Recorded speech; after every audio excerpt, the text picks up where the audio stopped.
जय संत रविदास जी। आज मैं आपको एक ऐसे सेठ की कहानी सुना रहा हूँ जिसने रविदास जी के दिए हुए प्रसाद का अनादर किया और वो कोढ़ी हो गया था। उसने अपने पैसे के बल पर बहुत सारे वैद्यों को बुलाया, लेकिन कोई भी उसका कोढ़ दूर नहीं कर पाया। बाद में उसे गलती का एहसास हुआ। वो रविदास जी के पास गया और उनके चरणों में गिरकर अपनी गलती की क्षमा मांगी और तब रविदास जी ने उसका कोढ़ दूर किया। अरे जल्दी करो भाग्यवान, बहुत देर हो रही है। हाँ हाँ बस हो गया। पिताजी, हम हलवा लेकर कहाँ जा रहे हैं? बेटा, आज रामनवमी है। हम प्रभु राम का प्रसाद सारे गांव में बांटेंगे और फिर सत्संग करेंगे। पिताजी, मुझे भी मंदिर ले चलो ना, मैं भी भगवान के दर्शन करना चाहता हूँ। बेटा, भगवान के दर्शन के लिए मंदिर में जाने की क्या आवश्यकता है? भगवान तो सब जगह है, तुम में, मुझ में, सब में। और वैसे भी बेटा, ये समाज बड़ा कठोर है।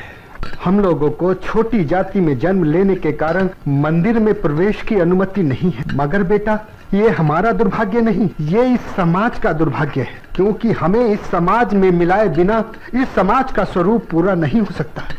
मगर तू चिंता मत कर बेटा, अगर तू मंदिर जाकर भगवान के दर्शन करना चाहता है तो मैं तुझे मंदिर जरूर ले चलूंगा। लीजिए, तैयार हो गया। कहाँ जा रहे हैं बाप बेटे?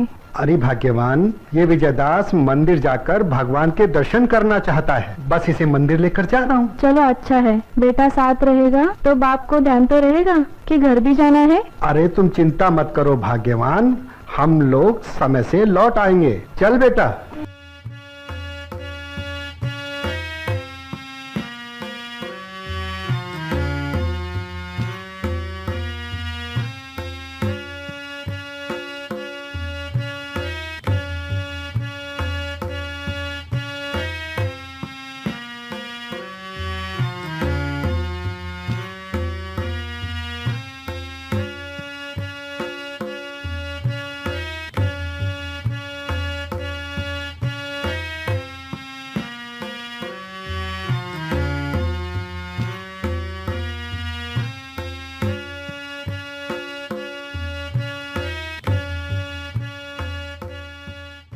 अरे सेठ जी प्रणाम। खुश रहिए। सेठ जी, ये लीजिए प्रभु राम का प्रसाद। अरे तुम्हारे जैसे नीच जात का प्रसाद खाऊंगा तो मेरा धर्म भ्रष्ट हो जाएगा। अरे अरे सेठ जी, ये भला आपने क्या कर दिया? प्रभु राम के प्रसाद का अनादर कर दिया। सेठ जी, आपको ये भी नहीं पता कि प्रभु राम के प्रसाद का क्या महत्व है? अरे ओ राम भक्त, मैंने भगवान राम के प्रसाद का अनादर नहीं किया है, मैंने तुम्हारे घर के बने हलवे का अनादर किया है। और तेरे घर का हलवा खाकर मुझे अपने धर्म को भ्रष्ट नहीं करना है। आज खाने को रोटी नहीं, चले हैं राम का बात बांटने। प्रभु राम ही इन्हें सद्बुद्धि देंगे। इन्हें नहीं पता इन्होंने कितना बड़ा अपराध किया है। हे प्रभु, इनको सद्बुद्धि दो मेरे प्रभु। चल बेटा।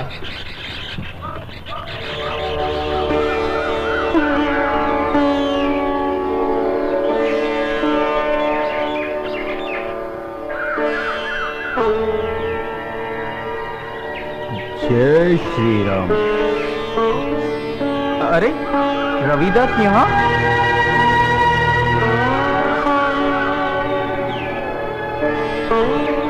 अरे ये तो मंदिर की तरफ ही आ रहा है।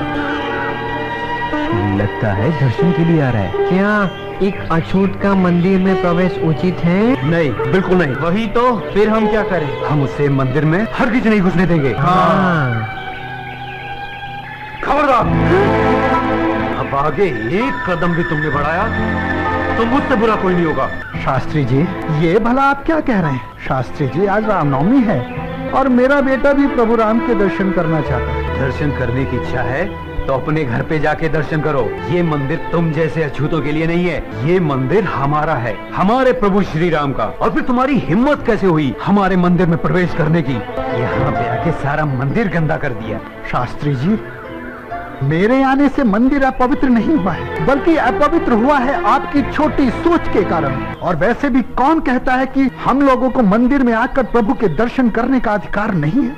शास्त्री जी, प्रभु किसी एक जाति या धर्म के नहीं, प्रभु तो सबके हैं। और फिर आप अहंकार में आकर सच्चाई स्वीकार नहीं कर रहे हैं। जिस परम पिता परमेश्वर की आप संतान हैं, उसी की हम भी हैं। और रही बात दर्शन करने की, तो शास्त्री जी सुन लीजिए, दर्शन तो मैं करके ही जाऊंगा। दर्शन करने से मुझे कोई नहीं रोक सकता।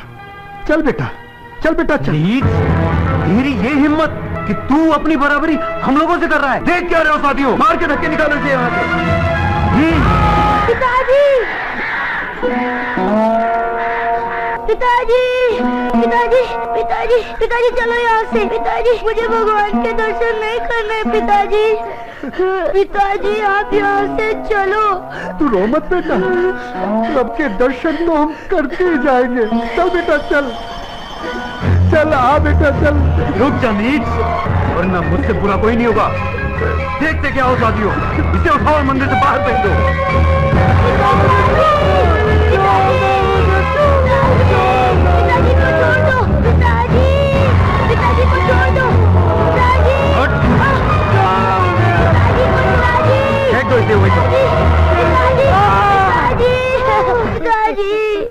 ये लड़के, अगर अपने पिता की भलाई चाहता है तो ले जा यहाँ से। पिताजी चलिए, पिताजी घर चलिए। मुझसे ही आपका अपमान देखा नहीं जाता। पिताजी, पिताजी घर चलिए। नहीं बेटा नहीं, ये लोग हमारा अपमान नहीं कर रहे, ये अपमान कर रहे हैं मानवता का, इंसानियत का।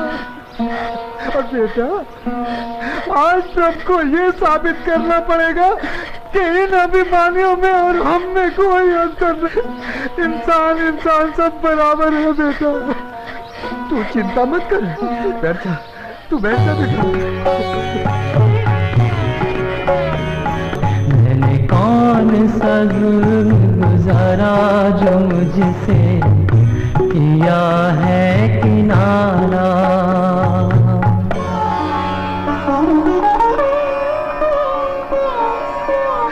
धन्य हो प्रभु, धन्य हो। तेरी लीला अपरंपार है प्रभु, तेरी लीला अपरंपार है। रविदास जी, मुझे क्षमा कर दीजिए। कौन है आप? मैं वही व्यक्ति हूँ जिसे आपके प्रसाद का निरादर किया था, मगर भगवान ने मुझे उसकी सजा दे दी है। जिस घृणा से मैंने आपको अपमानित किया था, आज उसी घृणा की दृष्टि से लोग मुझे देख रहे हैं। चलो अच्छा हुआ, तुम्हें अपनी गलती का एहसास हो गया, और वैसे भी पश्चाताप से बढ़कर कोई सजा नहीं। हे प्रभु, इसको अपनी गलती का एहसास हो गया है, इसको क्षमा कर दो मेरे प्रभु। जाओ प्रभु, तुम्हें क्षमा करेंगे। मैं ठीक हो गया, मैं ठीक हो गया, मैं ठीक हो गया, ठीक हो गया, मैं ठीक हो गया, मैं ठीक हो गया। प्रभु राम की जय, रविदास जी की जय। रविदास जी, आप सही मायने में प्रभु जी के सच्चे भक्त हैं। वो लोग अज्ञानी हैं जो आपको पहचान नहीं रहे। मैं तो कुछ भी नहीं, केवल उसका भक्त हूँ। चल बेटा, चल। वो ईश्वर के सच्चे भक्त थे।